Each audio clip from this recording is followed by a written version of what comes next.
Integral Stage.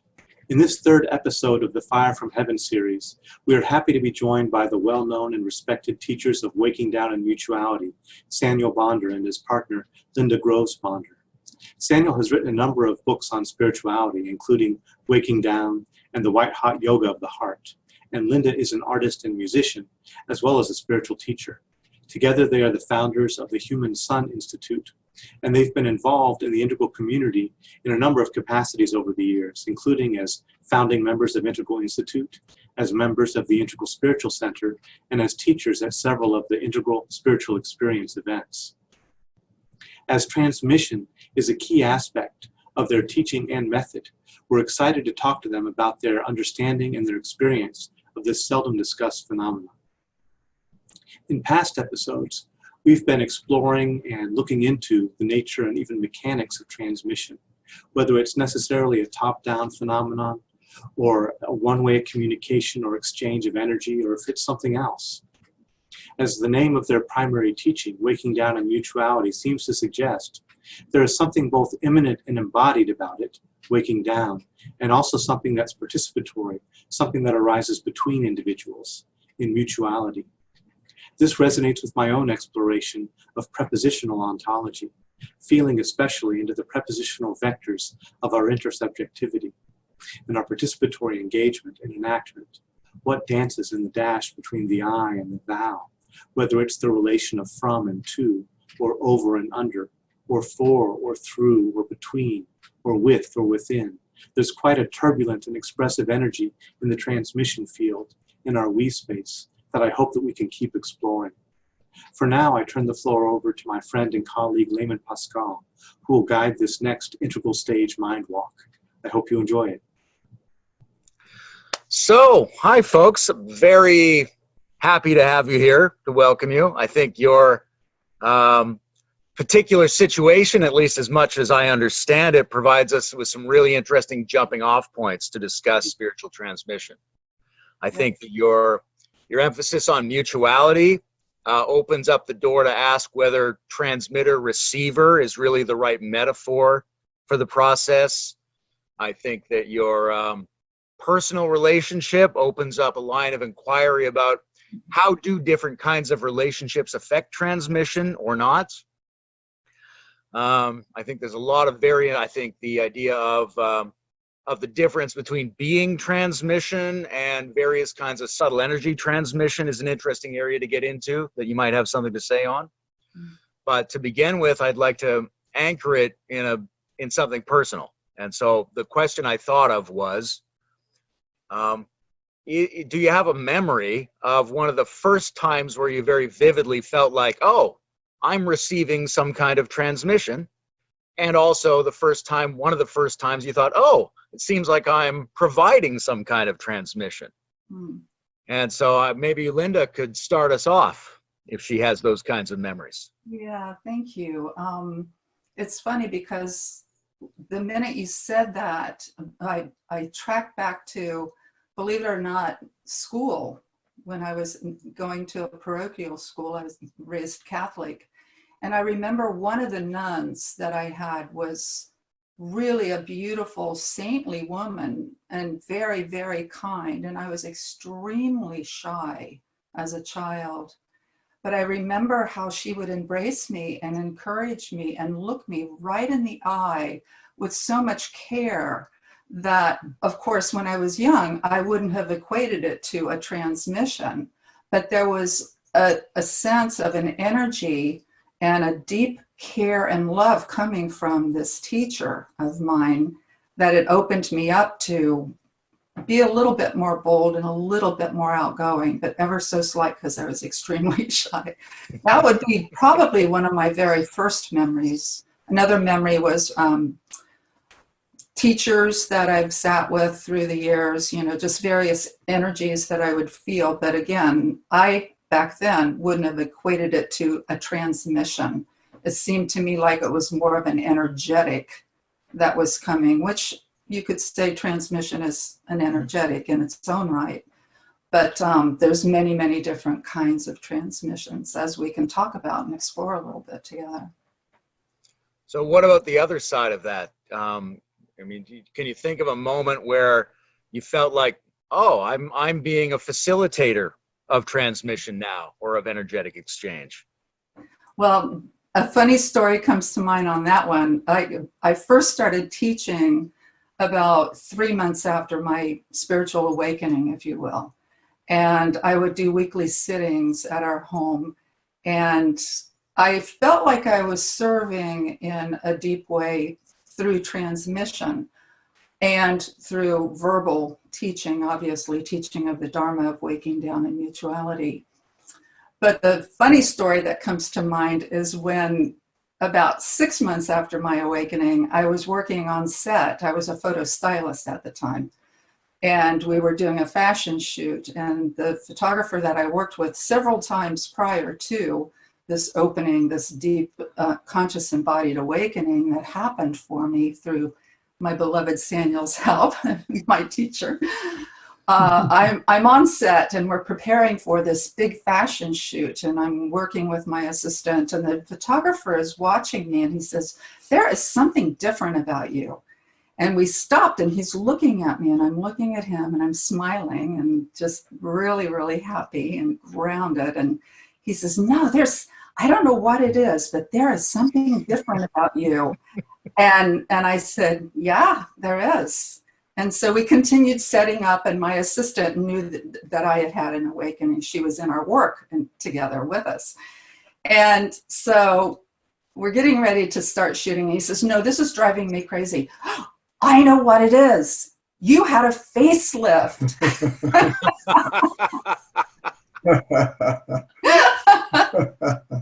So I responded by saying, "No, I had a whole being lift."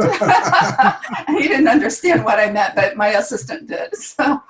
So I think that would have been an example of someone picking up on something coming from me, as me, just me being naturally who I am. And it's in a work situation where he knew me from previous photo shoots, but it was very, very different for him. So that would be my example of that, I guess.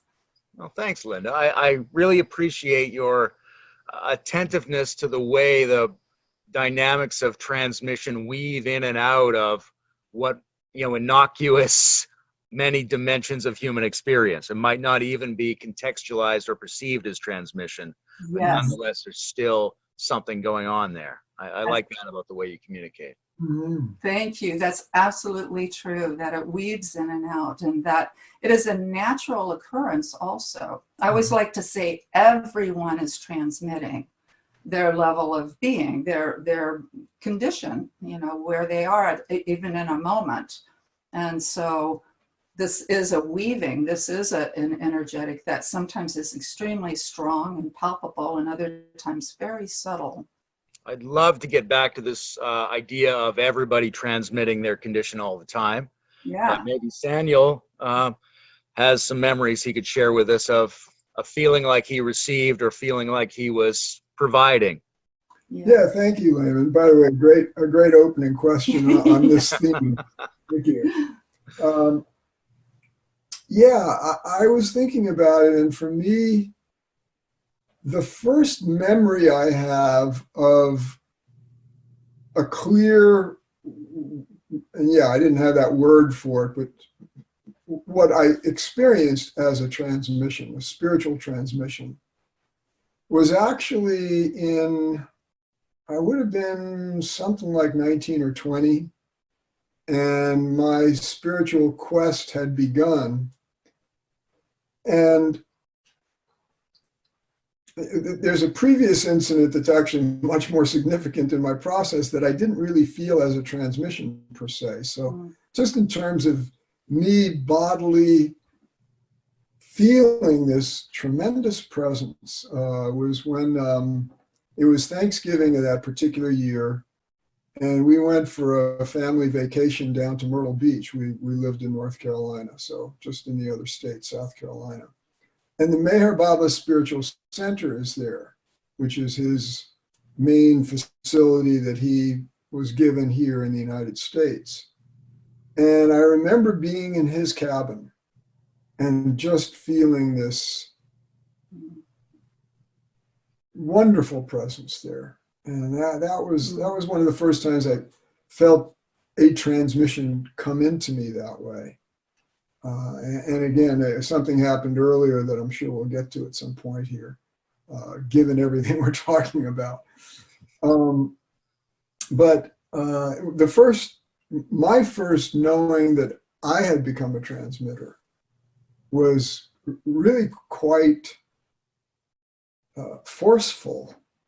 This was a few days after we call second birth awakening, this non-dual conscious embodiment, certainly the way the two of us apprehend it and live it. And the fact of that having happened, given that I had kind of become a heretic and an apostate to my guru Adida, and left the work for no reason other than I felt like I needed to for my own integrity as a person. And I didn't know if I was going to go through some kind of awakening at all. In fact, there seemed to be very little likelihood. Anyway, sure enough, the awakening happened in relatively short order after departing his work. And then, and of course, he was a tremendously powerful transmitter. And my other main heart guru, Ramana Maharshi, who actually had opened up that process mysteriously through his mere presence for me. So I was very aware of the whole process of transmission and all kinds of ways of my work and so forth. And immediately after the awakening, there wasn't any particular sense of that. But then about 4 or 5 days later, I woke up at something like 5 a.m. and I remember it pretty vividly. It was as if my heart were a giant bucket, but with no bottom, that was had been turned over. So out of my heart was coming this massive force and radiating out of me in all directions. And I actually called a woman friend of mine at the time who had been a close kind of journey companion for me, and told her, I said, the transmission is like surging through me. Can I come over and can we sit? Well, she was an active psychotherapist at the time, and this was a weekday morning. So she let me in. But she said, look, Saniel, I'm happy for you, but I got to get some more sleep. So I'm just sitting there in the living room and having this thing go on. And that was, you made a distinction earlier. One element of transmission or one quality of it is energetic. And then there's more the being transmission, the consciousness nature. And both of those were clearly present. But that incident was one in which the energetic was released in a way that hadn't happened till then. And at that point I knew, okay, this is going to become a major event in my whole life, because once activated like this is going to start affecting people. And sure enough, it did. That's very intriguing, this idea that there was an immediate, spontaneous desire to communicate it, to call somebody and go over. How much of that do you think, is there a force coming through and that's what it wants to do, is to come through? Or, is it something like your bucket is just overflowing and you need something to help balance that out? Or what's your sense of the dynamic involved in the urge to share it? Thank you. Well, it's a wonderful question, and I think for both of us, certainly for me, the way I would answer that has kind of been continuously refining itself. I mean, in some ways, it's a both and of the two qualities you talked about. But, even the urge to share it is itself, using some formal traditional language, but it's real. It is itself a gift of grace. It is this kind of organism activated and awake in that kind of way can't help but conceive the urge to share. Whether you exactly think it that way or not. And we had a phrase from the very early years: if you don't find a way to do that, it can back up. Right. Yeah. The mother's milk. Yes, that's so good that you said that, because I was going to draw our attention to that early on. That was how it was for me. I had to start teaching. I had to start serving somehow. Yeah. And I never thought I would be a teacher of this work or any other work. I have a teaching degree, but not in spirituality. And so you said to me back in the day, the mother's milk is backing up in you, and you need to serve. Yeah. So, yeah. Well, that's very interesting, because it makes me want to ask, how do you balance that idea? Because the picture of that milk backing up is the picture of something specific trying to come through. And then along with that, you might think of specific people who are empowered in some degree to be teacher transmitters. But you also have this position of everyone is transmitting everything all the time, or their being, right? So what is it that distinguishes a special transmission process, or people who are unique, adept transmitters, from the simple fact that everybody is transmitting and exchanging their being condition at all times? Yeah, I think the difference, at least for me personally, would be that when I felt this backup, or when I felt this natural organic urge and need in my being to express myself and to hold people and to listen deeply, was coming from the place of being more here and being more aware, and noticing in myself what needs for me were pushing me forward. It was like a passionate desire. Whereas, just maybe walking in the store or having conversations with someone, yes, we're both together and we're both transmitting our energies together in those moments. But this passionate need in being that, if not being expressed, is feeling like it's backing up. That's the difference, I think. And it's also the heart saying, I don't even understand this, but I have to do something, and I have to discover what that something is. And when I started doing my weekly sittings, I discovered that, it was such a gift for me to be able to just be with people in a natural way and invite them to speak whatever it is that they want to speak. So I think that would be the difference. Thank you. What about you, Saniel? What's your sense? Is this an additional quality that's added to ordinary existence, or is it an intensification or a greater degree of ordinary being transmission? Yeah, thank you. My feeling is actually that it's possible to have a much more sophisticated conversation about this with some kind of integral framework. To me, it seems that the differences are, I haven't thought this through in a lot of detail, but fundamentally developmental. Everybody is simultaneously transmitting to and receiving from everybody else, every kind of body, every organism, big and small, every fraction of phenomena. The interconnectedness is really quite absolute.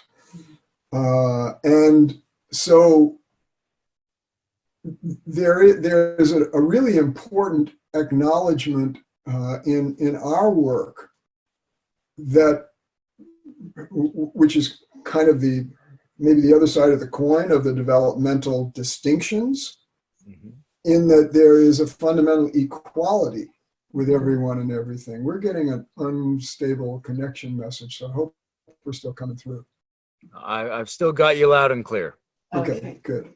So yeah, thank you. So the distinction that's relevant here is that specifically along something we could generally call a spiritual line of development, when people come into certain rarefied qualities of development, whatever there are so many forms of it, but using the integral language, when they've achieved certain altitude, their presence becomes compelling to others in terms of the other's experience. And in them, I mean, I'm sure different people are answering this kind of question in very different ways, but certainly for us in our lives, there was this felt necessity that the reason, I don't know if I think of it in terms of reasons exactly, but given that such an awakening has activated itself here, what else could I do but in one way or another find ways to serve others so that the developmental quickening is being aided by however we wind up managing it all. So I hope that. Yeah, that's a nice answer. Thank you. And invoking the idea of development, there's a common idea that our ancestors were a little bit more symbolic and mythological in their thinking. We've moved forward to a more global, rational, and maybe a post-rational, post-modern kind of thinking. What is your impression of the tendency to impart a personality or a mythological identity to the transmission itself? Do you think that's something primitive, or do you think it has a future? Right? Is it a useful practice to treat the process as if it has intention, as if it has agency? Good question. And, for me, I think that's one of those things we'll be picking at practically forever. But I do feel in our time and place,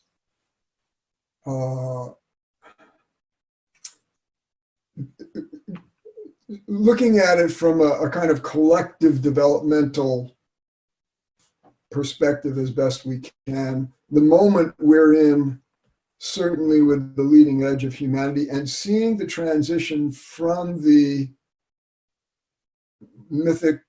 mythological, symbolical investment of two things, both personality to the great mystery itself, or the ultimate reality, whatever you want to name it, and also investment of it in specific human personalities, who then are the be-all and end-all of that in at least their own schools. To me, I feel like part of what I feel is helpful in our work is that we acknowledge what we call the heart with a capital H as that great mystery, using that term significantly because it is so related to, grounded in the actual heart of the human body and the whole being of the human organism, including all of the matter. But there is, for me, a sense not exactly of anything like a conscious will on the part of that greater nature. Now I will do such and such. It's more the evolutionary urge of the cosmos itself and what is its life and its awareness in all of its different forms. So there's an impersonality to it in the level or in the ways that we can appreciate personality. I mean, as an example of this, to see if I can get a little concrete with it, At the moment, I'm making a study of the Yoga Sutras of Patanjali. And, I was generally aware of what that was about, but I'm really taking it in. And it's interesting to encounter how profoundly the leading edge people in our kind of concerns in that age and time and place, whatever, a couple of thousand years ago or so, how profoundly widespread was the assumption of a God being who really is omnipotent and omniscient and absolutely beyond karma, et cetera, et cetera. And I'm just reading this, and I'm aware. Wow, I'm nowhere near that way of picturing. So I hope this is all relevant to your question, but I feel it's. I think that it is, and it's a difficult question as to, moving forward from being modern rational people and understanding the dangers posed by exaggerated mythological thinking, and being proud even of our movement away from very concrete notions of the universal that our ancestors might have had. Nonetheless, it seems very, very natural for most of us, at least some of the time, to think of these flows as having an intentionality, having an urge, having something like a personality, even if we don't attribute to them some specific, concrete, real entityness. Mm-hmm. Mm-hmm. Yeah, thank you. I think that's accurate, and it'll be interesting to see, really over a long time, especially. I think it's especially pertinent relative to the practice of surrender, because there's something like surrendering, right? It may have been exaggerated in the past or in particular groups around particular people, where the gesture of surrender was conflated with human beings actually giving themselves over to some other human being. But there's something like that energetic, emotional gesture of surrender. And I think a lot of people now, and perhaps always, will find that that's facilitated by the idea of a great other to which that gesture is made. Yeah, thank you. And I feel that another contribution of Integral, the three faces, that you not get completely identified and exclusively activated in only one face, but that a broader, more fully post everything approach is one that accommodates these differences and can dance in the I of God and the you of the great other and the it of it all. So thank you. Yeah. Here's another interesting question, and maybe Linda could speak to this a little bit, which is, do you feel like there's a difference between the kinds of transmissions that go on in different relationship contexts, right? The two of you have a kind of intimate relationship context, and is that different, or is that the same as when you engage in transmission, whether it's one way or reciprocal, with other people, with students, with members of the general public, or whatever else you do? Is there something special about the way it occurs in your own relationship, or is it changed by the different qualities of relationship that people have with each other? Yes and yes. Yes, absolutely. The transmission that I feel from and with Saniel is quite different than anyone else in my life. In fact, when I first started sitting with him in October of '94, I had been dabbling in a lot of different things at the time, but I came to his sitting and I could clearly feel his transmission, which was curious to me because I wasn't from that school of thinking. I wouldn't even have called it transmission. I just felt an energy that was so grounded and so present and clear that it was intriguing to me. So as we engaged in our relationship and married, and we've been together for many years now, I've noticed that our connection and our transmission together is just so much more natural and fluid, and it's not like me getting blasted early on when I first met him, right? And so there's that particular form that shows up for us as a married couple and partners in the work that we do in the world. Now with others, you know, once again, it's an energetic that feels a little different, and it just depends on the person. Mm-hmm. We're talking about the developmental stages that people are in that could either enhance that transmission or energetic, or make it feel a little bit more in the background, perhaps. So that would be my answer to that. Thank you. Yeah. I'm curious about, Saniel, what qualities you feel in transmission with Linda? Like what do you feel her transmission to be? Or, you know, do you, as a regular transmitter, feel that you're a receiver, or do you just feel you're always engaged in the one process? Oh, no, it's really always simultaneous, but both. Mm-hmm. Transmission and reception. Mm-hmm. And with Linda in particular, because I get to be, you know, right here in her daily life every day, much of most days, I really, she literally, effortlessly, and she also put some effort into it. She animates this heart of love. Linda, there's such a tremendous force of love and care.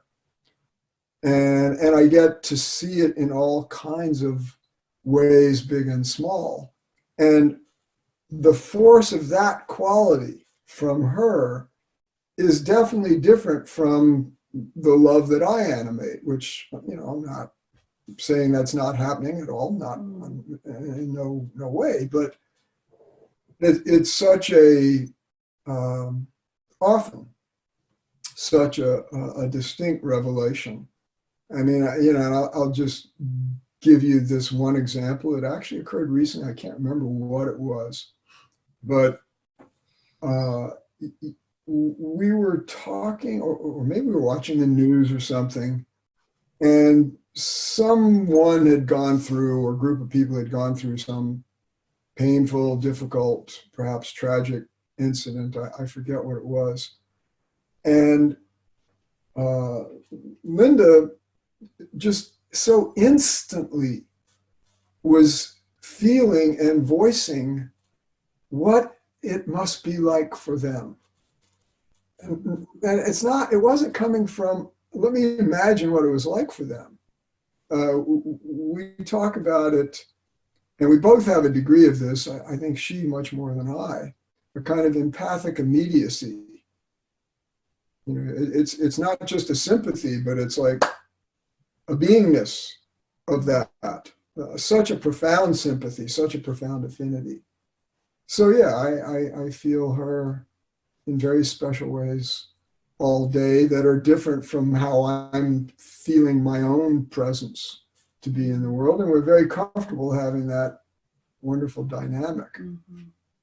I also want to say that for me, there's just this continuity. There's a sense of an omnidirectional current that is principally radiating from the heart. And there are other directionalities, and I'm happy to do the orbit kind of energy work and so forth for all kinds of good reasons. Energetic hygiene, among others. But what winds up happening then is that continuous current has to be managed in different kinds of relationships. Mm. So, you know, when we're visiting with our family, they love us dearly. They're not on our wavelength. They appreciate us. And so, you know, there isn't any talk of, wow, I really feel a presence around you. And we would be uncomfortable if it came up. Not trying to convert anybody. And not meaning to pin them in any way. We just really honor the unique frame of everybody's existence. And we look to be adapted to dance with them in the most mutually facilitative and benign way. All right. So I very much appreciate the idea that everyone represents an enormous diversity of ways in which the omnidirectional being transmission can flow. But if you had to give people advice on what they could do to get better at it, what would you suggest? You know, to what degree are they able to do things? To what degree even does sensitivity matter, right? In receiving a transmission, is it important that you notice that you receive it? Does that help, or does it not matter? Are there particular ways of focusing that intensify the procedure? Yes, I believe that, well, I don't believe, I actually experience it, and I see many people who are in my field and people that I'm working with experience the direct transmission and increase of the awareness of transmission when you're in nature and when you get your bare feet on the ground and you do earthing and you sit in contemplation and you breathe deeply into the body and you put focus and attention on the physical form, not just the heart, but your entire physical form, because that is consciousness itself as well. That will increase your awareness of what is actually being transmitted at any given point. And creatures and plant life actually have their own unique transmission and communicate to us in various ways. Now, a lot of times people say, that's just a plant over there, but yes, and yet we are also very much connected to that plant. And if we open up our field of awareness, and even if we're not actually able to access any kind of energetic or feeling sense, just hold open the possibility. I like to say that a lot to people that I work with. Hold open the possibility, even if you're not accessing any kind of feeling, sense, or intuition of transmission. Hold open the possibility that it is naturally happening in every moment as you move through the day. If individuals can work a process of reminding themselves, oh, right, I'm looking out the kitchen window and I see a dog just run across the yard, and that dog has a specific kind of energy. You're actually training yourself to notice and to pay attention to your surroundings, whether it be seemingly insignificant or not. I like to say nothing is insignificant.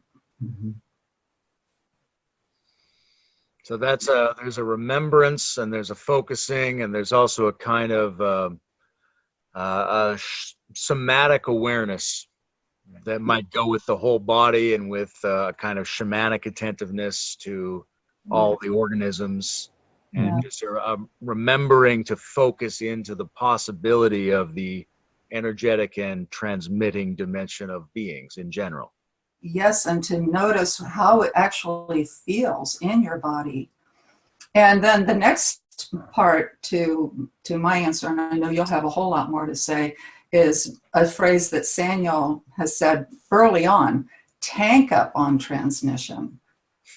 Get your body in a room with other bodies, studying, speaking about their spiritual process, creating that field, the we space, if you will, and access your teacher or teachers, whoever that might sing or resonate to your heart, because that's going to be different for different people too. certain practices and expressions of spirituality have different levels and different energetics of transmission. So find what sings to your heart and go there and get your body close to it and breathe it in. Yeah, thank you. That was great. Thankfully, at this point, our technological refinement has gotten us to where we can have meetings on Zoom. I notice a lot of people seem to use that. We've been using it for years. And it's amazing how close to being in the room together it is and can be. It's not the same, but it can be very efficacious. I love the way Linda was, really opening it out to all of the possible transmissions of nature and different creatures and so forth. I was going to go actually in that direction where you ended up, which has to do with the specifics of transmission and reception. And of course, not only reception, but the metabolizing of transmission, making it your own. And Linda, by the way, has a great phrase for that. Weave the braid and make it your own. In other words, weave together in your own being all of the different strands and currents that have been influential and nurturing and growth provoking for you, and come forth with your own fullest expression and continue refining as you go. She was also pointing to the necessity, though, of, well, not really though, but as another factor of that, a feature of that. In some ways, the age-old, some of the truths that are age-old seem to stubbornly persevere.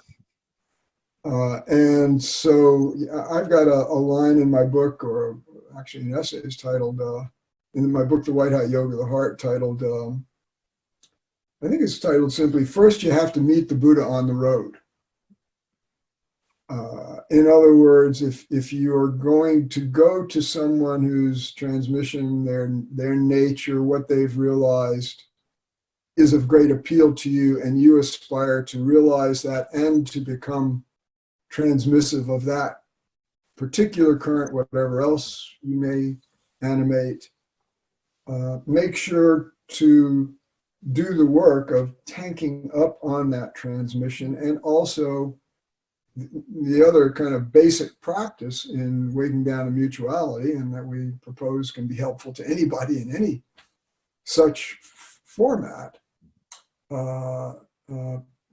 practice deep listening, which is based actually in listening to yourself, not merely let me get something from you, but being here, whole being, grounded as best you can, and take in what's being expressed, and make a serious study of the dynamics, the philosophy, the worldview, Buddhism often called the view, so that you understand what it is that's going on.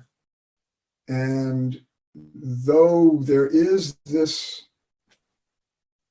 we're at the cutting edge of our own work, we're seeing that transmission is, it appears to be becoming more and more self-activating in the mutuality circles, in the integral language, the we spaces, and in ways that we hadn't anticipated. Although it's clear that the whole event somehow is, again, do we call it an urge? Do we call it an intention? I don't know what to call it, but there's this drive in being and becoming that's popping people open right and left, and making us become more and more transmissive and facilitative to one another. Now, I think you both touched on my next question a little bit, but I think it's a really important one, which is about how the metabolization really works, right? It seems like an awful lot of people encounter transmission, just like an awful lot of people have greater or even epiphanic insights, and then they lose it. It doesn't really become part of who they are on an ongoing basis. Yes. So, and I know you addressed it a little bit, but maybe we could talk about it a bit more. What is it that makes something really become a part of a person?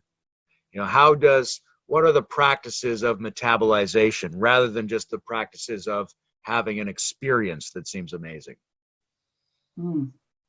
Yeah, why don't you go first? Thank you. Yeah, great question. And, you know, there again, to me, the greatest metabolizing occurs when, as the receiver, the recipient of transmission, when you're primarily in that role, seems to me it's still true. If it means that much to you, get as much skin into that game as possible. Serve, you know, give to, support the source of transmission. You know, if it's a human being, they've got human needs that don't just get magically answered, you know, by the universe being kind. Oh, good, you're transmitting. Here, you can have everything. So there's a dynamic of the social obligations of being in community with one another, however that shows up, where I think one of the difficulties of our time is that we've become so atomized, you know, so able to live an apparently self-sufficient life in relative isolation. You know, when I was coming up, there wasn't any question about it. If I was going to get somebody's transmission, well, I could get a certain amount from a book. That's what happened when I found Ramana Maharshi's teachings. And he had died before I was born. But that only took me so far. I had to find somebody alive.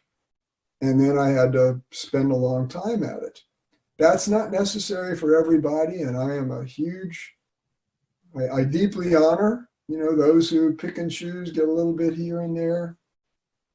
But one way or another, if metabolizing transmission means a lot to you, then ask whoever or whatever is your resource for it, what is their advice on this subject? And it might be quite different from mine or any other particular person's. But I don't think anybody's going to say, oh, just treat it casually. It doesn't really matter. I did want to come back to just one thing real quickly. Sure. Layman,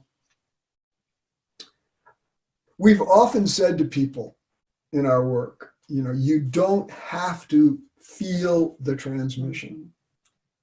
And in particular, that goes to, you don't have to feel energies and presences kind of coming at you that, you know, you literally feel are in the room and touching you and going into you, whatever. That quality of experience is not necessary. But if someone really does the work and sticks with it, even if they don't know if they're tanking up on anything, sooner or later, and we've seen this again recently with a very advanced and wise woman who's a practitioner. And, you know, from day one, she said, I don't feel it. I just don't. But she nonetheless went through a very profound transition where she's now living what she was cultivating access to. So, you know, in certain traditions, particularly highly energetic oriented traditions, you really do have to feel it, and it's got to go through this chakra and that, and so on and so forth. So there's a lot of distinctions. I would like to add that so much of the time, people negate their real experiences.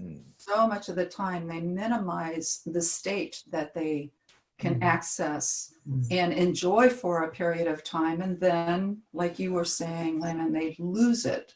So my response to that, to those individuals, would be, here's an inquiry question for you. What have you actually lost? If you experienced it, and yes, it was a state that came and went, it was still something that was very real for you. So where did it go if you lost it? And how can you maximize the accessing of that once again? Now, it won't be the exact same experience, because in a moment, that state was what it was in that moment.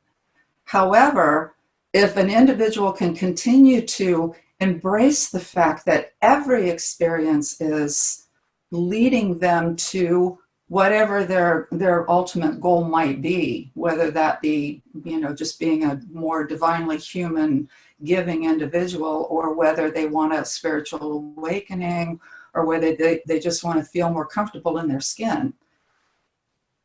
Like I said before, don't minimize, or make lesser than all of these human experiences and emotions and connections and insights and senses. These are all extremely important. And that actually, it builds on that maximizing the anchoring of it and the metabolizing of it. It seems like there's a space or an opportunity now or in the near future for the development of a general body of wisdom, or an up-to-date or integrally informed handbook of how people can best approach these sorts of things. Yeah. Right? The right kinds of attitudes, the right kind of integrity, the right kinds of practices that will help them be successful no matter what teacher or what form of transmission they're pursuing. Yes. I think, historically there were a lot of good insights, but they were also locked down into the kinds of social relations that predominated in historical conditions. There's a real possibility for something to blossom here, a general human wisdom about how to approach transmission.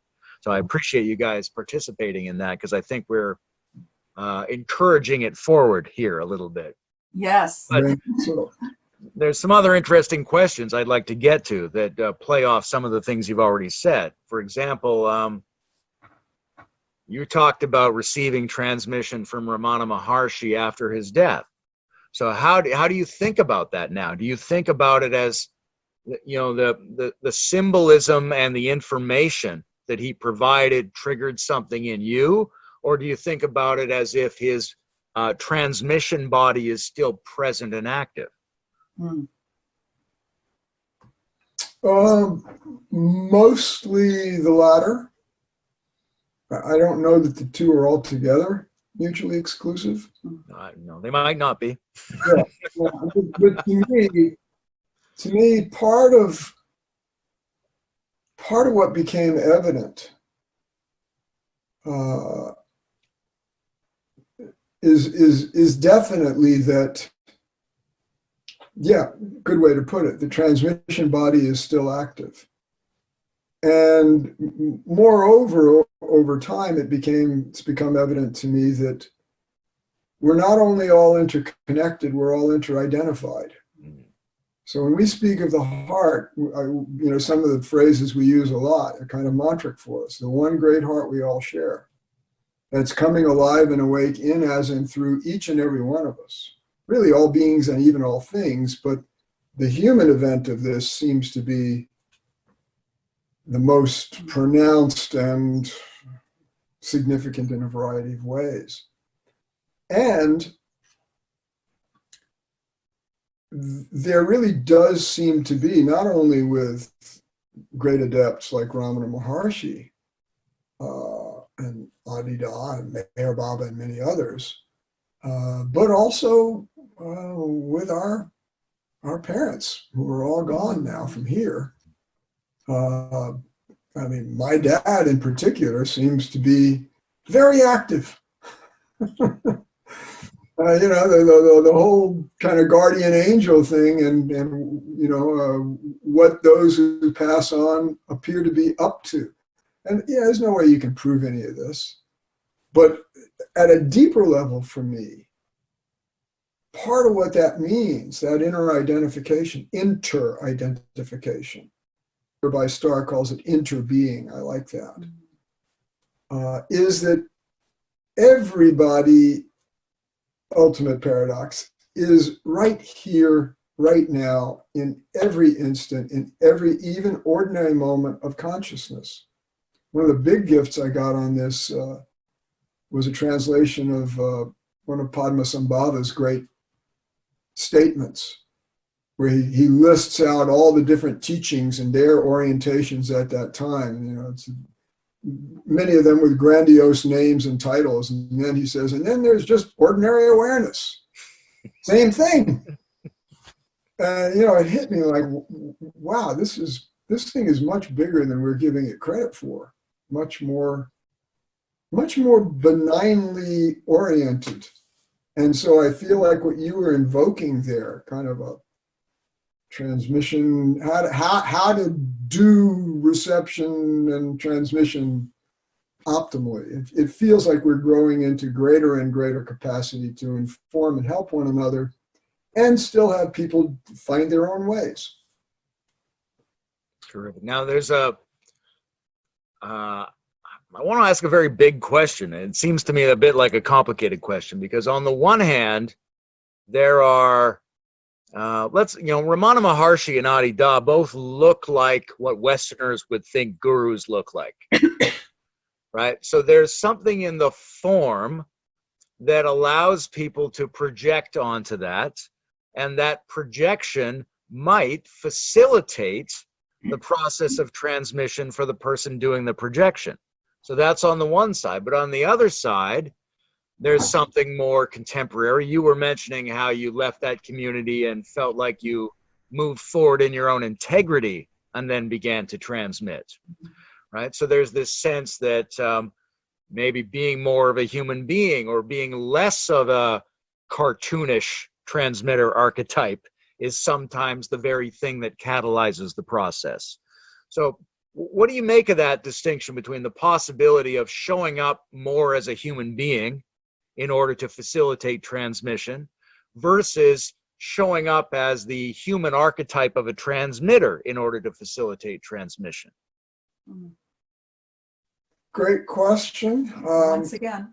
Yeah, no, thank you. I mean, it's wonderful to have this conversation with you because you're fluent in all this.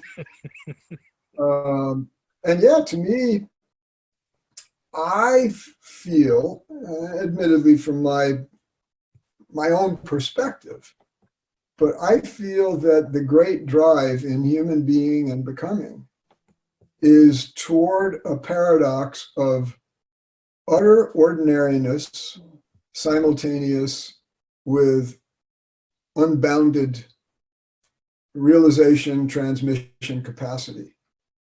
And that it seems to us that everywhere where people are archetypalizing themselves or someone else, that kind of neon sign winds up crashing to the ground sooner or later. And that's not to say that there's no room left for the teaching function, not at all. And you know, the homogenization of everyone and everything produces yet another version of flatland, but a much more arrogant one, maybe in some ways. So yeah, to me, it just feels, certainly for us, we feel like our journey is one that is just, you realize that you never get off your knees on the mat of living.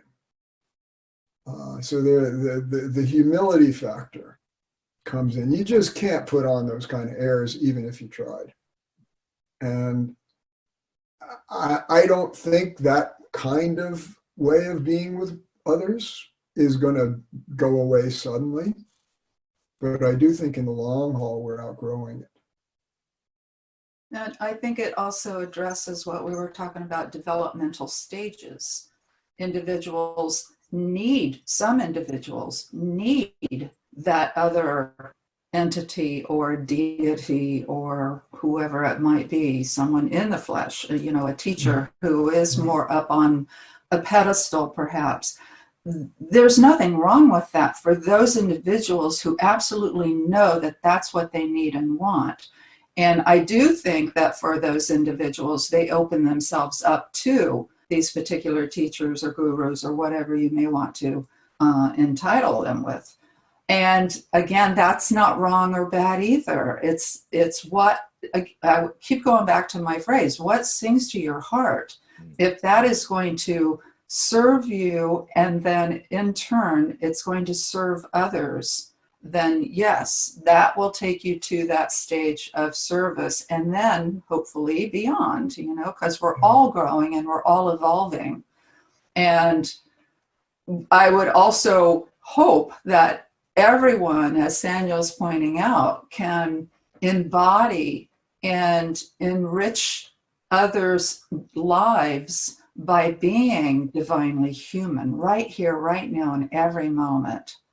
Existential equality, because we are all connected and we all have different levels and lines, but we're all connected, and we all are in our own particular unique ways. We're looking for ways to serve, to move forward, to take that next step of daring to learn more about ourselves so that we can be more grounded, more awake, more aware to serve. That's how I feel. That's nice. For me personally, it seems like a very open-ended question as to whether there is a general new form emerging, or whether the forms are appropriate to the levels that people are at. Whether people at a particular developmental stage, personally or in their social mentality, are best served by a transmission setup that's at that level, Right. or whether everyone is served by transmission setups that are at more sophisticated levels. I think both are true. Yeah. But absolutely. the degree to which everybody's served by the more, I forget the wording you just used, the bigger, More global. yeah. More refined, we could say. Mm-hmm. That has a subtler kind of impact. And a lot of people cannot, developmentally, they are not ready to go into that kind of frame. And it's not a matter of refusal or anything like that. Often they can't actually conceive it yet. So, to me, I do feel that in the long haul here, long run of time, humanity is evolving, and there's going to be a greater prevalence of the capacity to tap in that deeper way. Yeah. Most people are not even close to ready to actually acknowledge their own inherent divinity. I feel that that's true. A lot of people, and I also feel that is shifting so much, as you're saying. Yeah. And it's shifting in some of the spiritual teachers out there today who in the past perhaps were emphasizing the up and out. It's all about consciousness, matter is all an illusion. Now we're finding and we're seeing that some of these teachers, Advaitic teachers and others, other streams of thinking, are really actually saying, and yes, bring it down into the body. This is how Saniel coined the embodiment of consciousness by naming it waking down, 27 years ago. And this embodiment is so important too, I feel, and what we are wanting to emphasize and bring more forth into the world, that wave of heart and conscious embodiment, so that once again you're living in your totality identity. You're living as every part of who you are, and you're radiating that, you're transmitting that to others. And there is an energetic that shifts people's awareness simply by being their authentic selves and serving in that way. So it's encouraging to see that there's a lot of different fields that are shifting and changing. it's always evolving. We're always evolving and shifting and changing our dynamics in the ways that we bring our teaching into the world. The teaching itself is evolving. And I think that that's a positive thing. I think that's positive in the sense that as we evolve and as we ground more and as we become more in service to all humanity, all things, all creation, that's generating something new, something different. Yeah, I want to, a kind of a concrete example of this, the democratization of these refinements. One of the people we were most impressed with that we met through Ken and the integral spiritual activities was Dr. Fowler, James Fowler, who did his pioneering developmental work on the stages of faith. And one of the things that really struck me was that when he was describing the ultimate stage in his breakdown, there are 7 different stages. The name he had for it was universalizing. And the people that he used as examples of that were people like Martin Luther King or Mother Teresa, Gandhi, people who had these great public missions, and they were obviously given over to that work. And we actually adapted the framework of the stages of faith. We looked at it more in terms of trust and the developmental sequences by which trust comes alive, which seemed to us to be pretty beautifully described by what we found. We're not doing the social science work, but in action, we're observing it again and again. And we call that stage world serving and world blessing. And it depends on the individual having already gone through Fowler's word conjunctive. We call it uniting holding, being able to hold massive amounts of paradox and simultaneous, what seems to be exclusively opposed and so forth. And then people move into that world serving, world blessing phase, but it may not take any kind of outwardly visible form. They just may be living it in very simple ways, never even talking about spirituality or developmental psychology or anything like that. So it really does feel like, again, there's a democratization that's underway, and meanwhile, the old forms continue to be useful as they do. And we certainly are never, merely dismissing any such form. I think you said it very beautifully, for whoever that's right for, that's what they have to have. Yeah, that's right. So. Yeah, I'd like to get back to Linda's point on that. First, I'd like to say, because of something she mentioned, that Waking Down was actually the first book I ever bought on the internet. Right. Yeah, I had a dial-up modem at the time. I remember it very clearly. That is awesome. Thank you for letting us know that. I love that. That's great. Such a good sign. Such a good sign.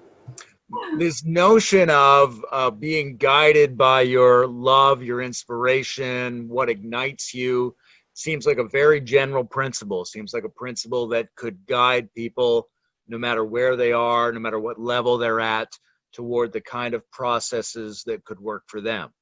Yes. However, there's also pitfalls under all those conditions. Oh, yeah. So if that's a very general guideline that could apply to anybody at any stage, there might also be some general caveats and warnings at any stage. And I think one of the things people are always curious about is, what's a warning sign when it comes to transmission? What sort of transmission situations should you be cautious about, wary about? How should you comport yourself when there is this tendency to get involved, to think, as Saniel was saying earlier, that, as engaged as you can be in the process, is part of what's going to make it work for you.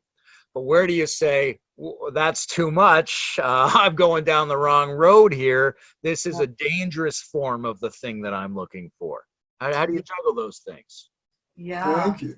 Thank you. Yeah, it goes back to, I feel, each individual strengthening their discernment and strengthening their ability to be aware of how things are affecting them, and also strengthening the ability to dare to leap into the next whatever to see how it feels. So there's both.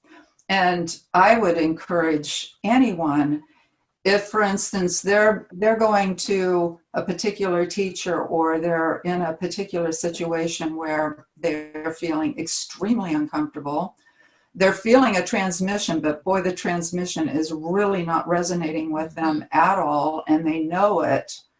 There's a level where you can dare to stay a little bit and check it out and find out what psychologically might be going on, or energetically in your own body, or whatever broken zones we call, like wounds in relationship, that might be getting triggered.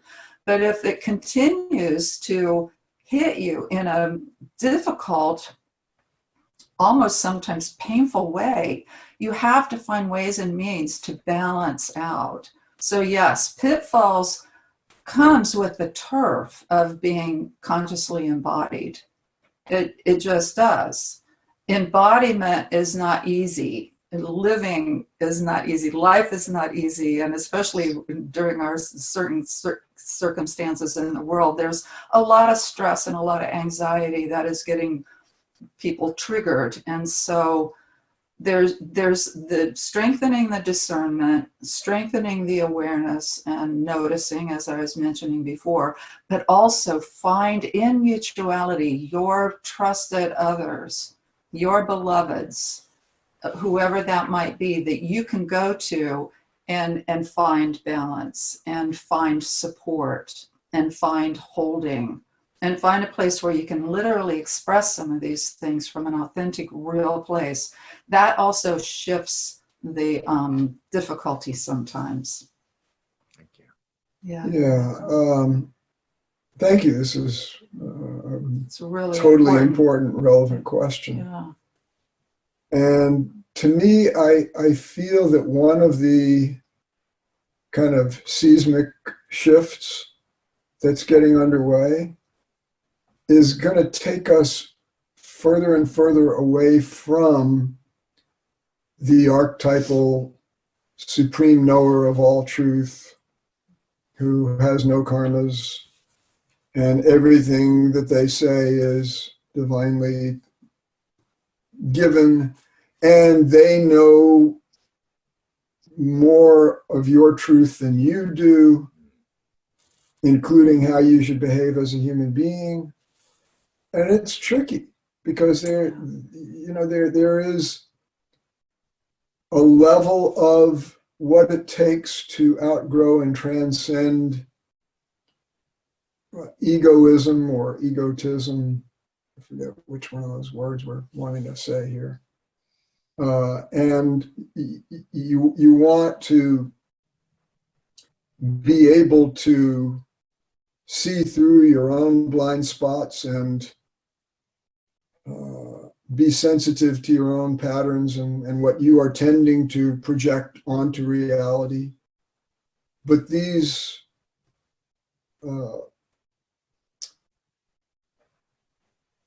teaching transmission connections with an ultimate and absolute power and reality differential, I think are areas where it's really hard, and I believe over time there will be less and less room made in the general culture of such matters for people to assume that they have to completely abandon their own discernment, their own capacity to decide what's right for them, in order to submit to the word and the instructions of the superior other. And that's where in our journey, so certainly personally and in our work, we make a big point of, Linda used that phrase earlier, existential equality. That in our beingness, no one is the existential superior to any or every other. And that's not been, that level of seeing the equality of beings takes the democratic impulse to a whole next place. And with it come a whole host of other, Linda was alluding to, other challenges that we all wind up working out together. So there's really no easy way to, there isn't like a perfect formula for all this. But in general, we would be on the side of encouraging people, yes, take instructions and submit to them and obey them if that's the call, but don't give up your own authenticity. And don't, this is why I left Adida. Whatever he and my former fellow devotees might say about it, to me it was obvious that in trying my best to practice surrender to the Guru, I had also lost some fundamental moorings in my own integrity as a human being. And that became, so prominent a problem that it was really a main reason why I had to go, even though I had no idea if I would ever even feel spirit again, much less complete my quest to realize. So, that being anchored in your own integrity as a human being, and I think it goes back to a much more wide and deep appreciation of all of the different lines of human development and how they all have their own altitudinal markers, and that being really strong in one doesn't mean that you are therefore the wizard of all. We've grown a long way. Well, one of the things I heard in Linda's answer was something she's mentioned a few times, which is taking our own inner experience more seriously, trusting the way we're relating to things. And one of the things I heard in your response, Saniel, was that that's a good way to thwart the natural human process to project an absolutism onto another, especially if the other is facilitating that, and that facilitation may be because they are amazing at certain things. Right. But how do you relate to the notion of the absolute in general, right? If there's a danger in treating an other as absolute, is there a danger, do you think, in the concept of the absolute in general? Like if that was a totally abstract notion of the absolute other one, do you think that danger inheres in that same concept, or only when it's yoked to a human being? Well, it goes to what Linda was acknowledging earlier about what we see as a a developmental opening beyond what we call the spirit matter split, beyond the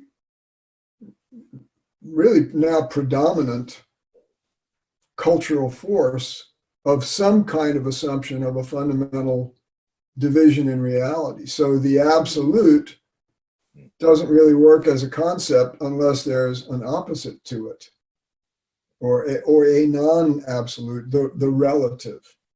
And then the absolute is privileged in all of these various teachings, philosophies, practices, and so forth, that are also, part of the way we describe it is that even among people who are looking to, using that kind of language now, embody the absolute, there's still, to some degree, I like to say, they're still working out an uneasy truce with matter from the spirit side of the split. So the trust has not come into a full recognition that matter is equally divine, real, and important as spirit, or the relative is equally. And, there have been some of these great formulations through the ages. Actually, nirvana and samsara are the same, or undifferentiable, or co-emergent. And how do you make sense of the fact that there do appear to be these differences? But I think more and more the great sameness or unity is announcing itself in and us and through us, and therefore maybe tending to get us to outgrow that projection of the absolute as a concept. I think it's equally in some ways as, for whatever value it's had, and at the moment I'm not thinking about them so much, that split and the perpetuation of it seems to us to have caused a lot of damage and trouble, and its healing will be helpful, and we'll still be able to see the great mystery in all its glory and fullness. That's a very heartening way to express it. I appreciate that. A couple more final questions, I guess. I think something that intrigues me a little bit is, over the course of both of your teaching, transmitting work, the project that you're involved in, what's changed for you in terms of how you approach transmission? Has anything surprised you? Has anything reversed? Is there any difference now between how you thought about it 15 years ago? It strengthens more for me. I think that I am perhaps a little more sensitive to transmission. Well, not even perhaps. I am more sensitive to transmissions from others, from nature, from creatures. So early on, as I had mentioned, when I first met Saniel, I felt his transmission very strongly, and it was very intriguing, and I needed to understand what it was and how it worked, and it was all in my head. But I kept coming back, and I kept feeling it, and I kept learning. And so then when I went through my transition, when I went through my conscious embodied awakening, my second birth, I realized that I am that too, and that everyone is that, everything is that. And so it was very strong in the beginning, and then it just embodied more, and it balanced out, and it equalized over time. It never left, though. In fact, the feeling sense and the living of being transmission embodied, consciousness embodied, has only strengthened through the years. And I think that it has helped me understand, as best I can in my limited way, certain individuals and what they're going through, and certain questions that I can ask them in my session work with them to pull them forth, to allow them to relax and be real with me as much as they can, and to trust. So that is deepened as well. And in my, if you want to bring it back to transmission, which I'm using the word transmission, but for me, the transmission is just it. It's all. It's everything. It's you and me and Saniel and all of us together. It feels like, and this is something that's shifted a bit too, it feels like just a continuum of weaving that braid, as Saniel had mentioned, of the intertwining and non-separate connection to being it all. So hope that makes sense. Thank you. You're welcome. Yeah, there was a time very early in my work where I realized that the condition of realization that I had come to wasn't fully inclusive of what I knew was possible. And I always make the point that I don't use Adidas or Ramana's or anybody else's language to propose that what I'm living is what they were living. Whatever similarities there may be, there appears to be a resonance in some particular fashion that has been meaningful for me. And the main thing, about 8 months after my initial realization in late '92, it dawned on me that, oh yeah, there was this other dimension of a deepening or intensification of the realized condition that Adida had started speaking about, as it happens, about a little over a decade earlier in his own work. And that's what I then came to call the white heat. And we've been having a lot of discussions about it recently, and it's practically impossible to make verbal sense of it. But there is something about the earlier realization being relatively cooler somehow, or less intense, and the intensity being that much more of the feeling, knowing, being of that utter mystery in all its absoluteness and all its detail and beyond what language can say. And so I did then wind up finding access to that over the next, whatever it was, 9 months or so. And, you know, there are stories associated with all this that this isn't really the time for. But that then became, that was different. Since then, it's not so much that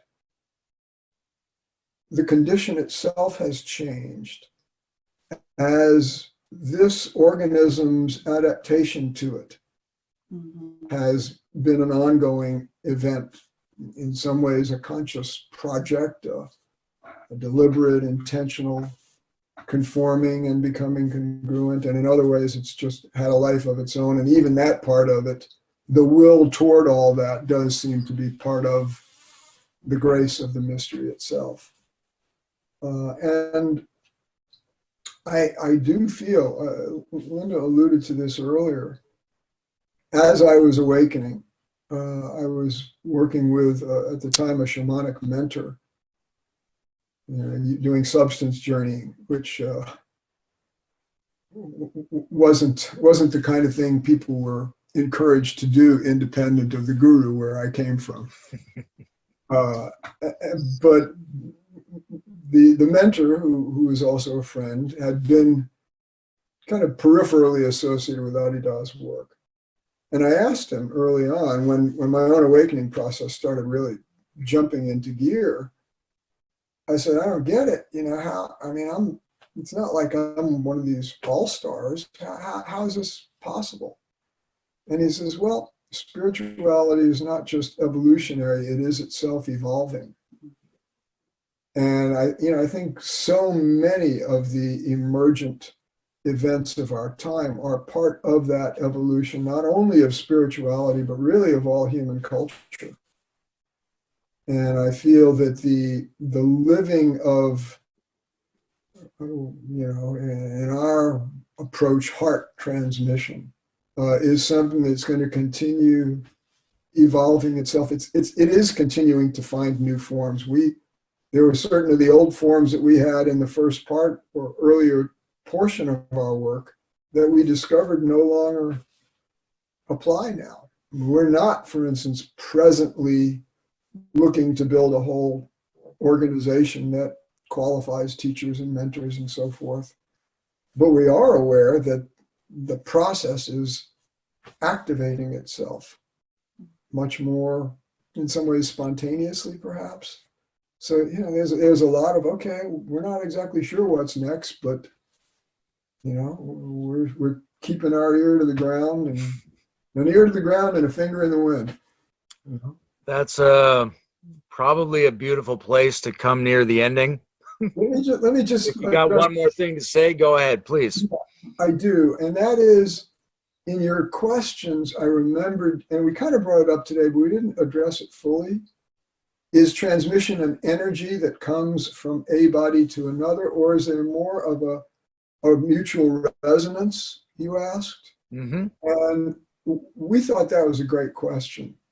And for us, it's definitely a both end. Mhm. But I think really the senior principle is the mutual resonance, the kind of tuning fork effect, or we like to say the senior transmitter in effect helps the gas come up on the pilot light in the other being. That one's flame somehow affects the burn in the other. But the principle is intrinsic to both organisms. So it can't be reduced to just something coming from another. No, I appreciate you touching in on that point, because I think it's an important one. And I think a lot of people have the idea of a one-way transmission from the higher source to the lower source, and there might be something in the psychology of that is useful to help people get into the right internal position. But it seems to me that the principles of reciprocality and mutuality and resonance are fundamentally the physics of how this operates. Yes, they are. Yes. And that it doesn't preclude feeling something coming to you, but it also then helps us in the metabolization to know that we are invited and welcomed to become that ourselves, that much more consciously and fully, rather than innately but latently. This is, I could do 5 or 6 more hours of a discussion like this, but we should bring it down. I'm very happy. I'm very grateful that you two are here. I wish you the best with your work both in general and also this Patanjali project you're working on. I love the Yoga Sutras, and I'd like to invite Bruce to come back in if he has anything to say at the end. Okay. If he's still out there somewhere. Thank you so much, Lehman. Thank you, Lehman. You've This has been been a wonderful interviewer and good. fellow dancer. Yes, indeed. Thanks very much. I love that. Come, I hope. Yes, thank all of you. I've really enjoyed being a fly on the wall in this conversation. We've been doing a number of videos on the integral stage. And I'm really feeling something special and unexpected coming through these conversations on transmission. And I really enjoyed this particular discussion. I felt it was really rich and a real gift to, I think, all of our viewers who are going to be watching this. So thank you very much. You're welcome. You're very welcome. you. Thank you for being part of it, too. Yes, indeed. I just want to thank both of you so much for inviting us to do this connecting and this exploration together. It has been very rich for me personally, and I feel Saniel would say the same thing. And I totally appreciate the flow of the questions from you, Lehman. Thank you so much. And I want to send big blessings out to all the viewers and all of the friends and family of the viewers. And just to say to everyone who is seeing this and listening deeply, trust your heart and blessings on your journey, no matter where it leads you. Always blessings on your journey. Yeah. Thank you, my love, and I also thank you so much, Lehman and Bruce, for also creating this integral stage. I don't know the integral world that well at the moment, but I get the feeling this is very important. I'm so glad you're doing it, and I'm sure all the other people you're talking with feel the same. And yeah, to you who are viewing this. We like to say, the essence of our message is the sun in your heart is rising. There is a fundamental, essential nature in you or of you that is the same as that in everyone and everything, and yet somehow utterly unique to you. Go figure, talk about a paradox. And we welcome you to live out that sunrise and become confident that you are that great nature yourself, even as you're being the ordinary person you are here in the world, doing whatever you do, going through whatever you do. And we're just so grateful that all of this kind of consideration means so much to you that you take the time and devote the energy and attention. And none of that time taking and investing and devotion of energy and attention and heart and hope and dream and aspiration, none of it goes to waste. Every bit of it serves you, even if you and we can't know in the moment how exactly it's all working out. So please keep coming forward and take your place as someone who is living and breathing and owning and being and sharing this great mystery that truly means so much to everybody, even though not all of us may be aware at any time. Thank you. Yes. Thank you. Mm-hmm. Thanks. Beautifully put. Thank you so much. Yeah.